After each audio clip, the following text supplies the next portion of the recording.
নমস্কার। আজকে মোহিনী একাদশী, শক্তিশালী মোহিনী একাদশী। আজকের এই একটি মাত্র উপায়, এখনও সময় আছে, রাত্রের মধ্যে 11টা 11-র মধ্যে যদি আপনারা করতে পারেন খুব ভালো ফল পাবেন।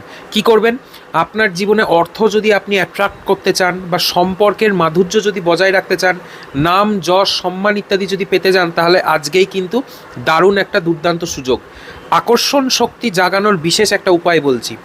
চান টান করে নিয়েছেন আশা করি আজকে, এবং একটা পরিষ্কার জায়গায় আপনাদেরকে বসতে হবে। রাত্রে করলেও পারবেন। সামনে একটা ঘিয়ের প্রদীপ জ্বালাতে হবে, অবশ্যই এটা শুদ্ধ ঘি হতে হবে। এবার একটা ময়ূরের পালক আপনাদেরকে হাতে নিতে হবে।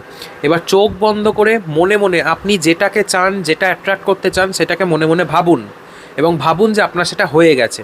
তারপর 21 বার ওং নমো ভগবতে বাসুদেবায় বা নমো ভগবতে বাসুদেবায় নমো এই মন্ত্রটাকে মনে মনে জপ করতে হবে। তো বিশ্বাস রাখবেন, আজকের এই দিনে কাজটা যদি করতে পারেন, তাহলে জীবনে পজিটিভ এনার্জি কিন্তু প্রবেশ করবে, এবং ধীরে ধীরে আপনার নিজের মধ্যেই আপনি পরিবর্তন অনুভব করতে পারবেন। আজই এটা কিন্তু করার দিনে একদম মিস করবেন না। ভিডিওটাকে অন্তত শেয়ার করবেন 3 জনের সাথে, আর কমেন্টে লিখবেন জয় শ্রীকৃষ্ণ। তো আপনার ব্যক্তিগত যদি কোনো সমস্যা থাকে, জন্মছক হস্তরেখা বিচার করতে যদি চান, তাহলে আজই আমাকে হোয়াটসঅ্যাপ SMS করুন, শুধু হাই লিখে পাঠান। সীমিত স্লট, তাড়াতাড়ি বুকিং করে নেবেন। রাধে রাধে।